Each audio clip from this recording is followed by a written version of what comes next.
نبی پاک علیہ الصلوۃ والسلام کا دور ہے اور ایک شخص جو شکاری تھا ایک ہرنی کا شکار کر کے پیارے آقا علیہ الصلوۃ والسلام کے سامنے سے گزرنے لگا۔ اللہ کے حبیب علیہ الصلوۃ والسلام کو رب نے بہت سارے کمالات اور بہت سارے معجزات سے نوازا تھا۔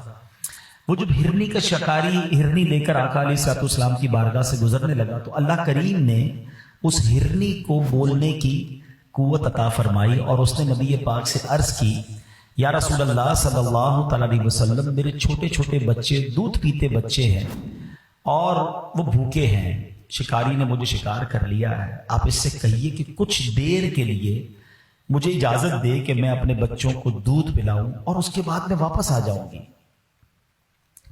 اب یہ بڑی امیزنگ بات ہے کہ جانور بات کر رہا ہے اور آقا علیہ الصلوۃ والسلام اس کی بولی بھی سمجھ رہے ہیں، لیکن اس سے بڑی کمال کی بات یہ ہے کہ نبی پاک اسے جواب بھی عطا فرماتے ہیں اور فرماتے ہیں کہ اگر تم واپس نہ آئی تو کیا گارنٹی ہے، کیونکہ نارملی دنیا میں یہ ہوتا ہے کہ کوئی چیز شکار کر لی جائے اسے چھوڑ دے تو وہ بھاگ جاتا ہے، جانور یا پرندہ واپس تو نہیں آتا۔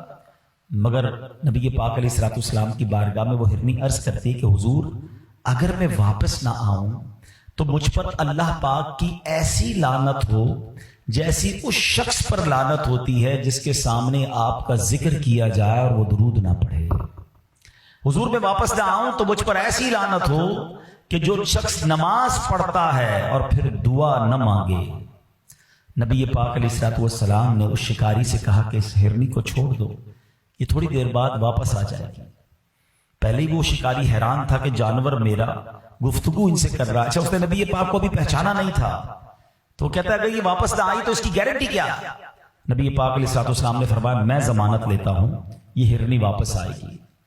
اللہ اکبر! یہ ہرنی کو شکاری چھوڑ دیتا ہے، دوڑتی ہوئی پہاڑ کے پیچھے چلی جاتی ہے اور تاریخ نے یہ منظر پہلی بار دیکھا ہوگا کہ وہی ہرنی تھوڑی دیر بعد اپنے بچوں کو دودھ پلا کر واپس آتی ہے، گویا آ کر پھر سرنڈر کر دیتی ہے۔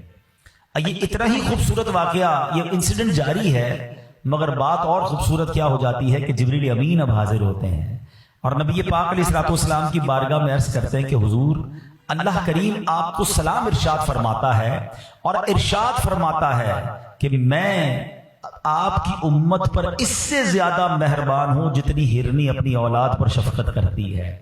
آپ کی امت کو آپ کی طرف اس طرح لوٹاؤں گا کہ جیسے یہ ہرنی آپ کی طرف لوٹ کر آئی ہے۔ میرے پیارے اسلامی بھائی، کمال مصطفیٰ صلی اللہ تعالی علیہ وسلم کے جانور نبی پاک سے گفتگو کر رہے ہیں اور آقا جانوروں کی بولیاں بھی سمجھ رہے ہیں اور انہیں رپلائی بھی دے رہے ہیں۔ یہ اللہ نے کیسا کمال سرور کائنات علیہ الصلوۃ والسلام کو عطا فرمایا۔ دوسری بات، ایز اے گارنٹی اس ہرنی نے جو بات کی وہ بڑی یوں سمجھیے ہمارے لیے سبق آموز ہے کہ حضور اگر میں واپس نہ آؤں تو مجھ پر ایسی لعنت ہو جیسی اس پر لعنت ہوتی ہے جس کے سامنے آپ کا ذکر کیا جائے اور آپ پر درود نہ پڑھے۔ یہ بڑی اہم بات ہے۔ نارملی ہم لوگ درود پاک پڑھنے کو بڑی فضیلت کی بات سمجھتے ہیں اور سمجھنا چاہیے، لیکن اس کو گرانٹڈ لے لیتے ہیں کہ پڑھ لیا تو ٹھیک ہے، نہیں پڑھا تو کوئی بات نہیں۔ ایسا نہیں ہے۔ بینگ اے مسلم، یہ ہم پر نبی پاک علیہ الصلوۃ والسلام کا حق ہے کہ امتی آقائے دو جہاں صلی اللہ تعالی علیہ وسلم پر درود پڑھے، اور اسپیشلی جب نبی پاک صلی اللہ تعالی علیہ وآلہ وسلم کا نام لیا جائے، آپ کے اور ہمارے سامنے جب آقا علیہ الصلوۃ والسلام کا نام لیا جائے تو تب درود ضرور پڑھنا چاہیے۔ تو اپنی عادت بنائیں کہ نبی پاک پر درود کثرت سے پڑھتے رہا کریں۔ اور دوسری بات جو اس نے کہی کہ حضور اگر میں واپس نہ آؤں تو ایسی لعنت جیسی اس پر ہوتی ہے کہ جو نماز پڑھے اور دعا نہ مانگے۔ یاد رہے کہ نماز کے بعد جو وقت ہے نا اسپیشلی وہ خاص قبولیت دعا کا وقت ہے، لیکن کچھ لوگوں کی عجیب عادت ہے، نماز پڑھیں گے دعا نہیں کریں گے بھاگ جائیں گے۔ حالانکہ رب کی رحمت دیکھیں دعا ایکچولی کیا ہے، اللہ سے مانگنا ہے نا۔ دنیا میں کس کو اچھا لگتا ہے کوئی مجھ سے مانگے اور بار بار مانگے؟ ہمیں تو مانگنے والا اچھا نہیں لگتا۔ کوئی ایک بار مانگ لے، کوئی دوست ہو قریبی ہو بندہ اس کی ہیلپ کر دیتا ہے، دوبارہ مانگے تو کہتا ہے پہلے تو دیا تھا اس کا کیا کیا، اور تیسری بار مانگے تو ہم کہتے ہیں اس کی تو عادت ہو گئی ہے مانگنے کی، چوتھی بار تو موبائل ہی نمبر ہی بلاک ہو جاتا ہے۔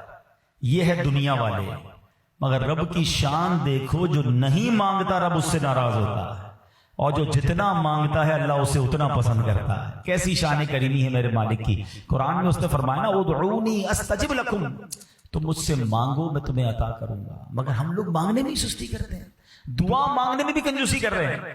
حالانکہ الدعاء مخ العبادہ، حدیث پاک کے الفاظ ہیں دعا عبادت کا مغز ہے، تو پھر تو ہمیں کثرت سے دعا مانگنی چاہیے نا۔ تو پتہ چلا کہ دعا نہ مانگنے والے سے رب ناراض ہوتا ہے۔ اچھا، پھر ایک اور کمال کی بات یہ ہے کہ اس ہرنی نے پیارے آقا علیہ الصلوۃ والسلام سے یہ نہیں عرض کی کہ حضور مجھے چھڑوا دیں، شکاری نے مجھے پکڑ لیا ہے۔ ماں چاہے جانور کی ماں ہو، اس کو خیال اپنے بچوں کا ہی ہوتا ہے کہ حضور میرے بچے بھوکے ہیں، مجھے اجازت دلوائیں، میں اسے دودھ پلانا چاہتی ہوں۔ اور اب اگلی بات جو رب عز و جل نے ارشاد فرمایا کہ اے محبوب، تمہارا رب تمہیں سلام ارشاد فرماتا ہے، اور یہ ارشاد فرماتا ہے کہ جیسے یہ ہرنی لوٹ کر آئی ہے، رب فرماتا ہے تمہاری امت بھی تم پر لوٹا دوں گا۔ اس ہرنی کو اپنے بچوں سے جتنا پیار ہے، رب تمہاری امت پر اس سے زیادہ بھی مہربان ہے۔ سبحان اللہ، یہ اتنی مہربانی ہم پر کیوں ہے؟ کیونکہ امتی کس کے ہیں؟ وہ ہمارے نبی، ان کے ہم امتی۔ امتی تیری قسمت پہ لاکھوں سلام، میری خوش قسمتی، میں تیرا امتی۔ یقین کریں یہ ہم پر کرم والا کرم ہوا ہے۔